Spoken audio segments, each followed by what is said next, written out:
Bismillahirrahmanirrahim. Assalamualaikum warahmatullahi wabarakatuh. Perkenalkan, nama saya Dini Umranggraini dengan NIM 200301500029 dari kelas PJKRA. Nah, di sini saya akan menjelaskan tentang diskursus makna perkembangan olahraga di sekolah. Sejalan dengan perkembangan dari waktu ke waktu, perkembangan olahraga di sekolah telah mengalami perubahan-perubahan. Hal ini nampak dari perubahan nama yang digunakan dari satu periode waktu ke periode waktu lainnya. Perubahan nama tersebut mencerminkan pula makna dan bentuk aktivitas olahraga yang dilakukan pada saat itu. Dalam perjalanan sejarah perkembangan olahraga di sekolah, kita mengenal beberapa periode dan masa perkembangannya, yaitu masa gerak badan, masa pendidikan jasmani, masa olahraga pendidikan, dan masa pendidikan olahraga atau pendidikan jasmani dan olahraga. Seperti yang telah disebutkan, perkembangan olahraga di sekolah telah mengalami beberapa perubahan sesuai dengan istilah yang berkembang saat itu. Beberapa istilah yang pernah digunakan dalam setting persekolahan antara lain yaitu sebagai berikut. Yang pertama, masa gerak badan pada tahun 1945 sampai 1950. Bersamaan dengan proklamasi kemerdekaan Republik Indonesia pada tanggal 17 Agustus tahun 2009, pemerintah Republik Indonesia makin menyadari pentingnya pendidikan untuk pembangunan bangsa dan negara, termasuk di dalamnya gerak badan di sekolah. Di sekolah-sekolah diberikan aktivitas gerak badan dalam bentuk permainan, atletik, senam, dan khusus untuk sekolah menengah tinggi SMA ditambah dengan latihan militer. Beberapa masalah yang mendapat perhatian khusus dalam pelaksanaan gerak badan antara lain yaitu yang pertama, gerak badan untuk anak perempuan dilaksanakan terpisah. Kemudian yang kedua, perlunya nasihat dokter untuk melaksanakan gerak badan. Yang ketiga, bahan pengajaran diambil dari permainan dan kesenian. Yang keempat, perlunya musik. Yang kelima, perlunya kepanduan. Yang keenam, perlunya mencegah ekses dalam perlombaan. Kemudian yang terakhir yaitu perlunya pemerintah membiayai kegiatan. Perlunya lapangan olahraga di setiap sekolah, perlunya menolong sekolah praktikulir, dan perlunya mengadakan kursus kilat bagi guru-guru. Yang kedua, masa pendidikan jasmani pada tahun 1950 sampai pada tahun 1961.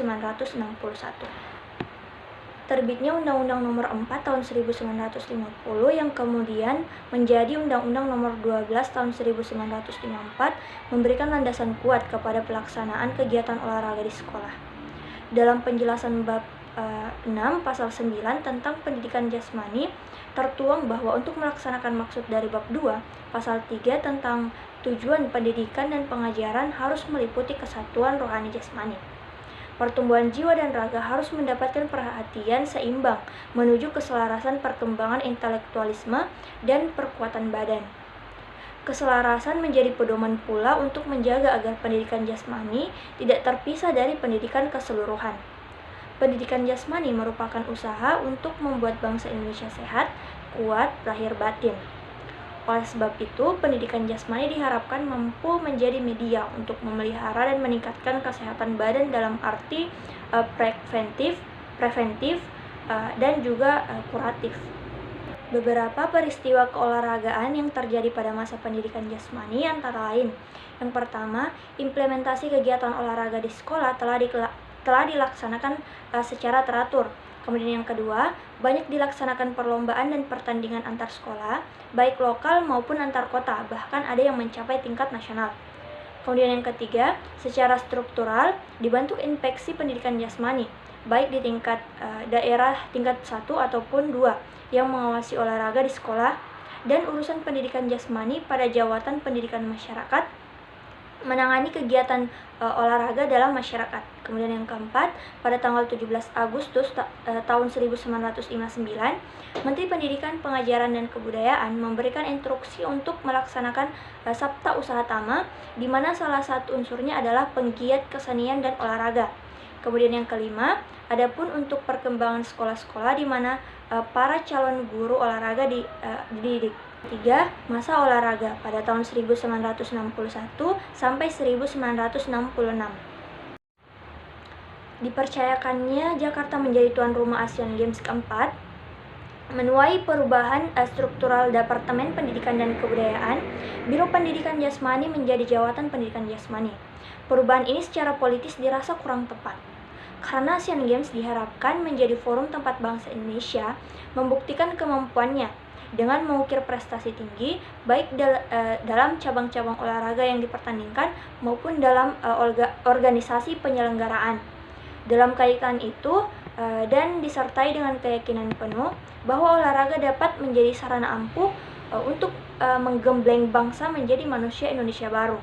Maka dibentuklah Departemen Olahraga melalui keputusan Presiden nomor 131 tahun 1962 yang menyatakan bahwa olahraga meliputi segala kegiatan atau usaha untuk mendorong, membangkitkan, mengembangkan, dan membina kekuatan-kekuatan jasmani maupun rohaniah pada tiap manusia. Beberapa tugas pokok dari Departemen Olahraga ini adalah mengatur, mengkoordinasi, mengawasi, membimbing, dan di mana perlu penyelenggaraan semua kegiatan atau usaha olahraga, termasuk pendidikan jasmani di sekolah rendah sampai universitas, dan menyelenggarakan pendidikan tenaga ahli olahraga seperti guru olahraga, pelatih olahraga, dan tenaga ahli olahraga lainnya yang diperlukan oleh Departemen Olahraga. Hal penting lainnya yang terjadi pada masa ini adalah perubahan penting dalam pendidikan guru olahraga di bawah pengelolaan Departemen Olahraga, yakni SGPD, diubah menjadi Sekolah Menengah Olahraga Tingkat Atas dan lamanya belajar hanya 3 tahun setelah SLTP. SMOA diharapkan mampu menyiapkan pembinaan olahraga yang diperlukan oleh masyarakat dan sekolah, menyiapkan calon mahasiswa sekolah tinggi olahraga atau STO, dan menyiapkan olahragawan berprestasi. Untuk mencapai cita-cita tersebut, SMOA diperlengkapi dengan asrama dan diberikan peralatan yang memadai. Yang keempat, masa olahraga pendidikan pada tahun 1966 sampai 1977. Pada masa olahraga pendidikan, pengelolaan olahraga berada di bawah Departemen Pendidikan dan Kebudayaan. Mula-mula penanggung jawabnya adalah Direktur Jenderal Olahraga, kemudian beralih pada Direktur Jenderal Pemuda dan Olahraga. Pada tahun 1975, terjadi perubahan struktural departemen yang berdampak pada pengelolaan olahraga yang diturunkan ke eselon yang lebih rendah. Pada masa ini, program olahraga wajib di sekolah berjalan terus, walaupun ada kewajiban baru yaitu bergabung dengan kesehatan. Demikian juga dengan olahraga karya. Pada tahun 1977 telah diselenggarakan kejuaraan nasional POPSI untuk cabang olahraga atletik, renang, tenis meja, bola basket, dan akan ditambah dengan bola voli dan senam. Untuk kejuaraan POPSI tingkat provinsi, Direktorat Jenderal Pendidikan Luar Sekolah dan Olahraga hanya menyediakan piala saja, sedangkan pembiayaannya ditanggung sepenuhnya oleh Kantor Departemen Pendidikan dan Kebudayaan bersama pemerintah daerah. Dengan adanya Direktorat Jenderal Pendidikan Luar Sekolah, Pemuda dan Olahraga dalam struktur baru Departemen P dan K, yang digusur tidak hanya SMOA, tapi juga STO, yang sebelumnya berada di bawah pengelolaan Direktorat Pendidikan dan Penataran. Proses pemindahan STO ke Direktorat Jenderal Pendidikan Tinggi memakan waktu lebih lama karena permasalahannya lebih rumit. Baru pada bulan Mei 1976, STO diintegrasikan ke dalam IKIP dan menjadi Fakultas Keguruan dan Ilmu Keolahragaan. Yang kelima, masa pendidikan olahraga dan penjaskas pada tahun 1978 hingga sekarang. Dalam perjalanannya dari tahun 1978 sampai dengan tahun 1995, nama olahraga di sekolah mengalami berbagai perubahan. Walaupun demikian, pelaksanaan olahraga di sekolah tetap ditekankan pada aspek pendidikan. Artinya, kegiatan pendidikan yang dilaksanakan melalui media kegiatan jasmani yang disebut olahraga. Perubahan nama tersebut berturut-turut adalah pendidikan olahraga, olahraga kesehatan, pendidikan olahraga dan kesehatan, dan yang terakhir sebagaimana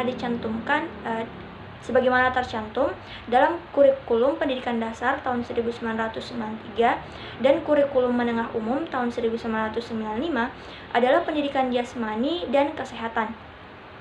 Adanya perubahan-perubahan demikian dapat diartikan adanya dinamika yang tinggi dalam konsep penyajian olahraga di sekolah. B. Urgensi penjaskes.